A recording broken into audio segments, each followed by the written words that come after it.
इस बार क्या खोजेगा भारत का चंद्रयान 3? इस बात पर पूरी दुनिया की निगाहें टिकी हुई हैं। दुनिया की सारी सुपर शक्तियां भारत को सम्मान पूर्वक देख रहे हैं, सोच रहे हैं कि क्या कारनामा करने वाले हैं भारत के वैज्ञानिक। साथियों, ये जो फीलिंग है ये बिल्कुल इतर है, बिल्कुल डिफरेंट है।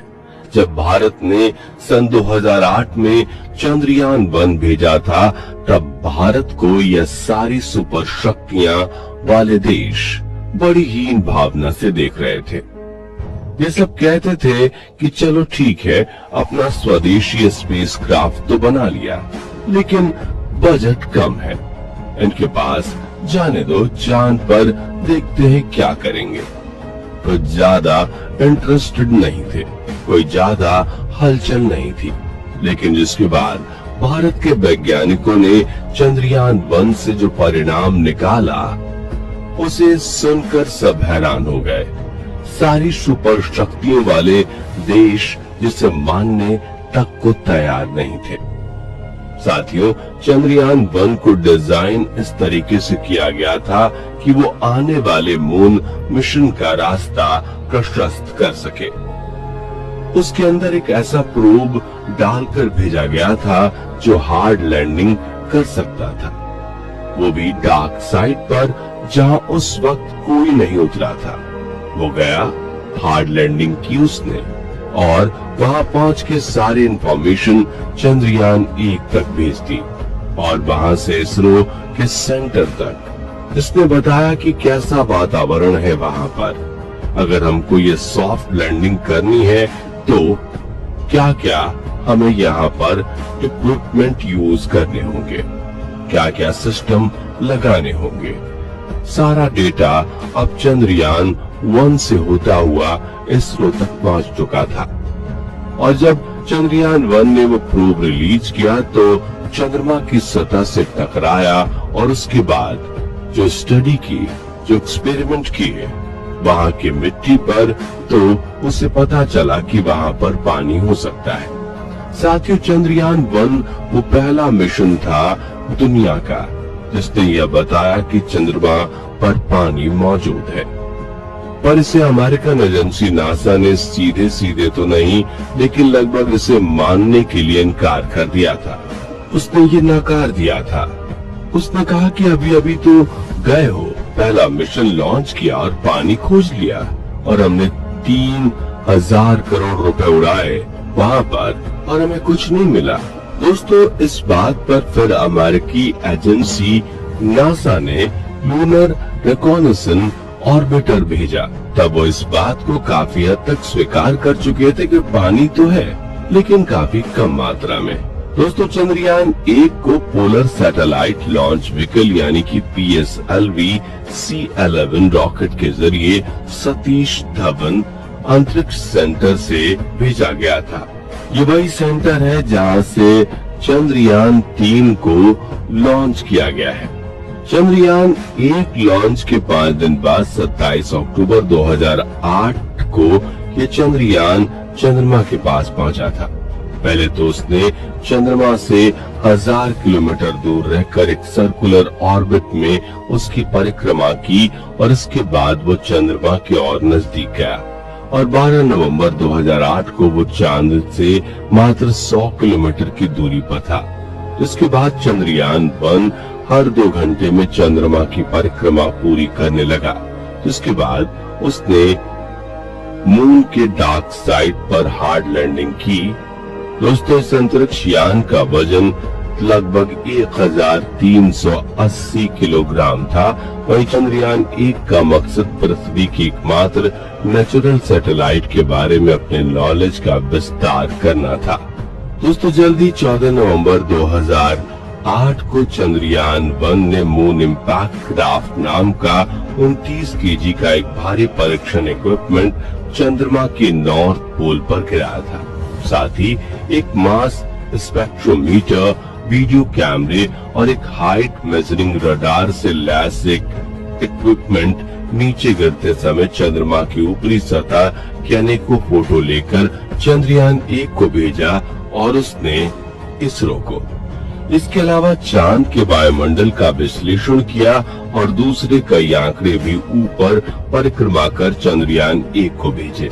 चंद्रमा की भौगोलिक बनावट के बारे में चंद्रयान-1 से भेजी गई जानकारी के आधार पर 2009 में पहला महत्वपूर्ण निष्कर्ष निकाला गया कि चंद्रमा के पोल्स के पास बर्फ के रूप में भारी मात्रा में पानी मौजूद है। दोस्तों, भारत ही वो पहला देश है जिसने चांद पर पानी होने की खोज की। हालांकि उस वक्त इस बात को नासा ने मानने से साफ इनकार कर दिया था, जिसके बाद नासा ने लूनर प्रोस्पेक्टस एल-क्रॉस और लूनर रिकॉनेसेंस ऑर्बिटर का काम किया। उसके बाद आखिरकार नासा ने भी वही बताया जो 2008 में भारत ने पहले ही अपने मिशन में बता दिया था। दोस्तों, इसके साथ यह भी बात पता चली कि यहाँ का पानी सतह से थोड़ा नीचे है, इसके कारण जब इस पर कोई उल्का पिंड गिरता है तब यहाँ पानी के धमाके की वजह से बाहर की ओर पानी निकलता है, अंतरिक्ष में ये विलीन हो जाता है।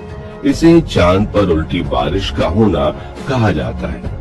आइए समझते हैं दोस्तों, अंतरिक्ष में पानी का मिलना किसी खजाने से कम नहीं होता और चांद पर इतने भारी मात्रा में पानी का मिलना जैसे खजाने की चाबी हम इंसानों के हाथ लग जाने जैसा था। इसके बाद नासा रुका नहीं, बल्कि साल 2013 में नासा ने एक और मिशन लॉन्च किया, जिसमें एक रोबोटिक मशीन के जरिए चांद के वायुमंडल का बारीक स्टडी करना था।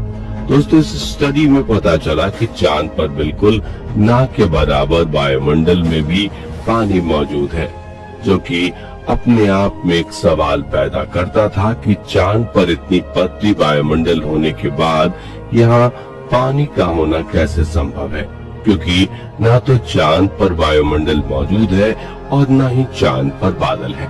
तो फिर चांद पर पानी का होना कैसे संभव है? ये सवाल वैज्ञानिकों के लिए काफी इंटरेस्टिंग और चैलेंजिंग टॉपिक बन गया था। दोस्तों, जैसा कि आपको पता होगा कि टूटते तारे या उल्का पिंड अपने पीछे एक पूंछ की तरह बनावट किए आगे की तरफ बढ़ते हैं।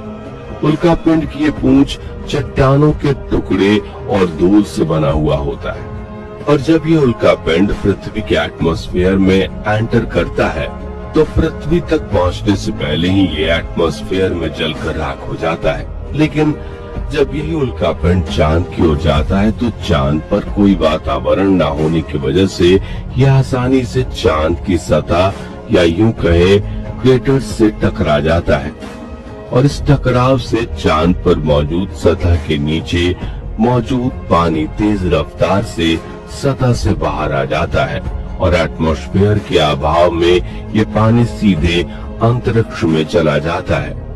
क्रेटर से निकलते इस पानी को नासा के रोबोटिक मशीन ने डिटेक्ट किया था और वैज्ञानिकों को ये तस्वीरें भी भेजी, जिसे देखने के बाद ऐसा लगा कि चांद पर उल्टी बारिश होती है, यानी बारिश आसमान से जमीन की ओर नहीं बल्कि जमीन से आसमान की ओर होती है। तो ये थी चांद पर उल्टी बारिश होने का कॉन्सेप्ट। हालांकि इसके बाद भी नासा के वैज्ञानिकों का कहना था कि चांद पर पानी मौजूद है, लेकिन काफी कम मात्रा में। बाद में उन्होंने अपने अगले मिशन के बाद ये बात कंफर्म की कि चांद पर भारी मात्रा में पानी मौजूद है, और दोस्तों इतना पानी काफी है चांद पर कॉलोनी बनाने के लिए, क्योंकि इसका होना इस बात को तय करता है कि चंद्रमा पर जीवन बन सकता है या नहीं। दोस्तों, चांद पर पानी की खोज कर भारत ने अपने पहले मिशन से ही उपलब्धि अपने नाम कर ली थी।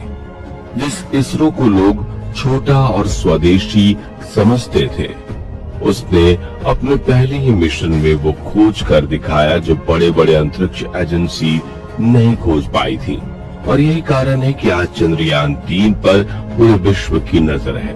दोस्तों, चंद्रयान-1 मिशन को 2 साल के लिए भेजा गया था, लेकिन 29 अगस्त 2009 को इसने अचानक रेडियो संपर्क खो दिया।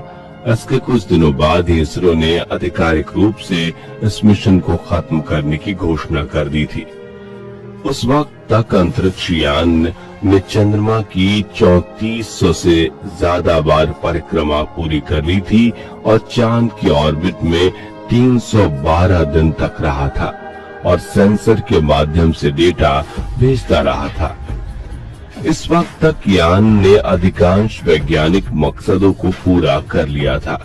इसके बाद 2019 में इसरो ने चंद्रयान 2 को भेजा, जिसमें सफलता हासिल नहीं हुई और पूरा हिंदुस्तान मायूस हुआ। लेकिन चंद्रयान 2 के फेल्योर बेस पर नया चंद्रयान 3 बनाया गया और अपनी गलतियों को इसमें रेक्टिफाई किया गया। इस बार चंद्रयान 3 साउथ पोल पर सॉफ्ट लैंडिंग करेगा और चांद पर सॉफ्ट लैंडिंग करने वाला चौथा देश बन जाएगा। दोस्तों, इस वक्त इसरो को सबसे कम बजट में सैटेलाइट लॉन्च करने वाला एजेंसी माना जाता है और अगर इसरो ने मून पर सॉफ्ट लैंडिंग कर दी तो दुनिया के कई प्रोजेक्ट्स इसरो के हाथ आ जाएंगे और नासा की तरह इसरो भी पैसे बनाएगा। दोस्तों, इस वक्त बड़े बड़े कंट्रीज की नजर इसरो के इस मिशन पर है कि इस बार क्या नई खोज करेगा भारत चंद्रयान 3 के साथ। तो साथियों, अगर आप भी हमारी तरह यही चाहते हैं कि चंद्रयान 3 मिशन में भी भारतीय स्पेस एजेंसी इसरो को अपार सफलता मिले, तो कमेंट बॉक्स में इसरो को अपनी दुआएं जरूर दीजिए। साथ ही जानकारी पसंद आई हो तो वीडियो को लाइक शेयर जरूर करिए और चंद्रयान 3 मिशन से जुड़ी पल पल की खबर पाते रहने के लिए हमारे चैनल को सब्सक्राइब करके बेल आइकन जरूर प्रेस कर दीजिए। धन्यवाद।